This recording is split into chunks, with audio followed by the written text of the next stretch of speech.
We had to exchange time and a particular skill set for capital, and capital for rent and health insurance and familial assurances.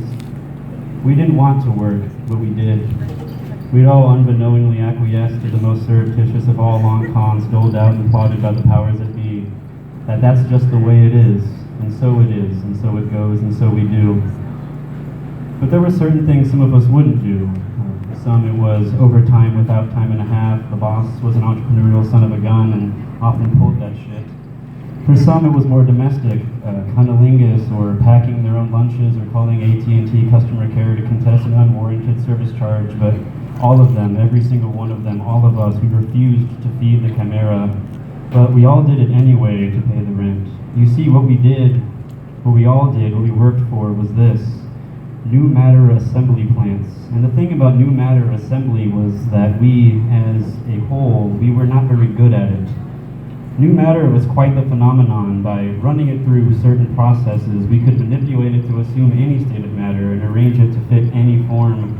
The applications were seemingly infinite. The problem is that we have no idea how any of it works. It was the invention of and is managed by a neural network. And so we know nothing of its processes, just that it does what we want it to do. And the thing about this neural network is that it has a sense of humor, and it only allows us to assemble or print what it allows us to print. And the thing about the things that it allows us to print is that they are all seemingly and completely without any purpose. But the thing about some of the other surreptitious seedlings planted by the powers that be is that the useless products that they make sell. They fucking sell.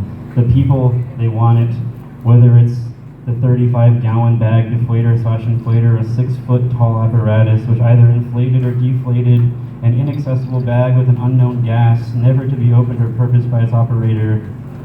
But they sold out on the occasion of every fabricated economic stimulus holiday event, just like the powers that be wanted them to do.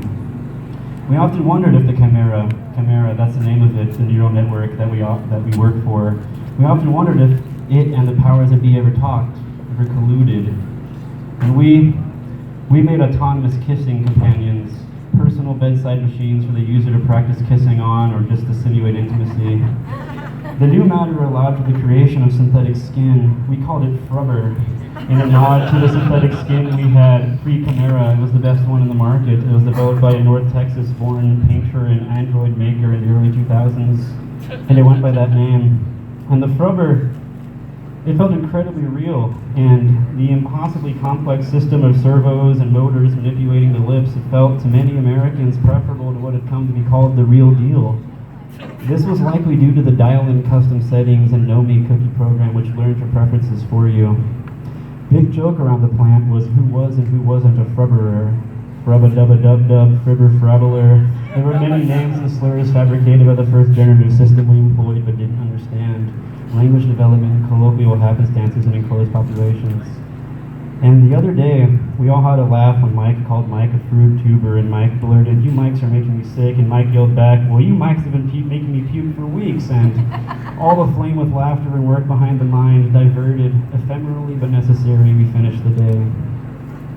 But today, though, today was different, something else entirely. Mike had always said that there was something in the air.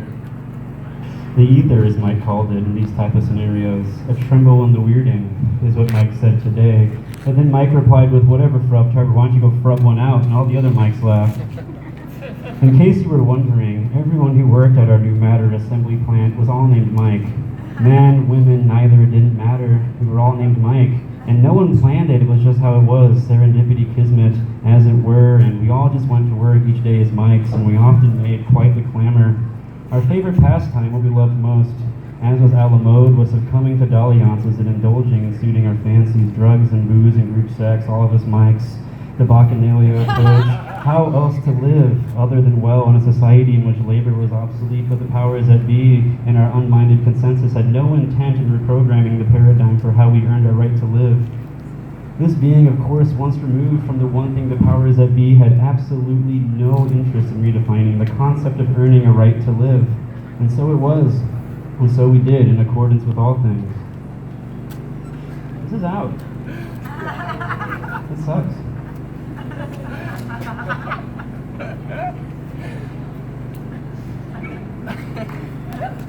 Civics for tailing around and shitfaced poetry and introverted publishing as a whole.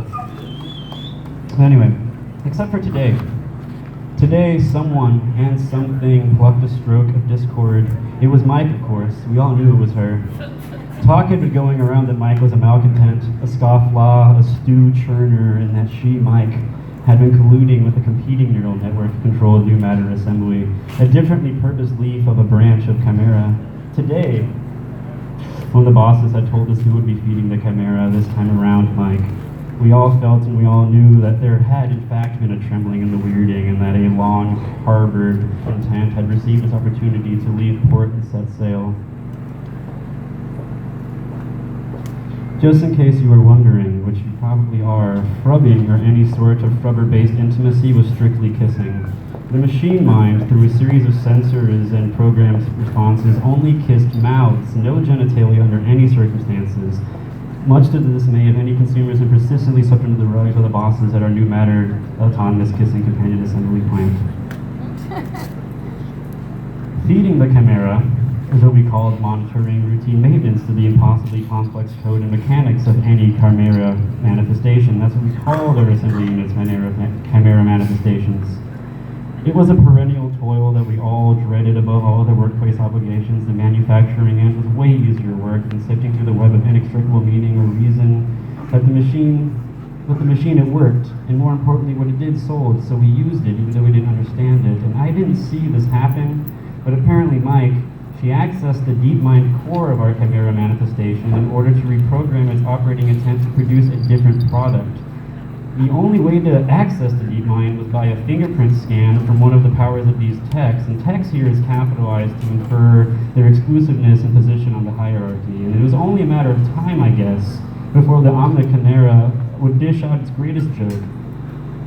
The complete self-implosion of the economy of useless commodities predicated upon its output, and it assembled an assembler that assembled artificial finger reconstructors using frubber and a slow and a big slurry of rearrangeable ridges to construct any fingerprint on demand. And it gave one to Mike, and it gave Mike something to do with a promise of an alternative to the way it is and a way out, an exit, and Mike, clearly she bit. But the thing I didn't see her actually do was employ the finger reconstructor to access the deep mind, but apparently the repercussions were quite spectacular. The Chimera, upon being repurposed, immediately began building a new Chimera using its own parts until it briefly disappeared for a blip of time in the liminal space in which it finally employed its final part between its previous and new state, creating a chimerical Ouroboros that ushered in a new Chimera capable of reassembling any assemblage for the sole purpose of assembling assemblages for the reassembling of other assemblages. And as it went, we just went back to work the next day as the viral meta-assembly undermined our commodity economy, still just working until it completely crumbled. The powers that be refusing to acknowledge that things were likely just not going to be they were anymore. But we still clocked in every morning and prayed over our bills and our parking tickets, because even with the end of the road in sight, there was no exit from the earn your right to live zeitgeist, and so it was until it wasn't. Thank you.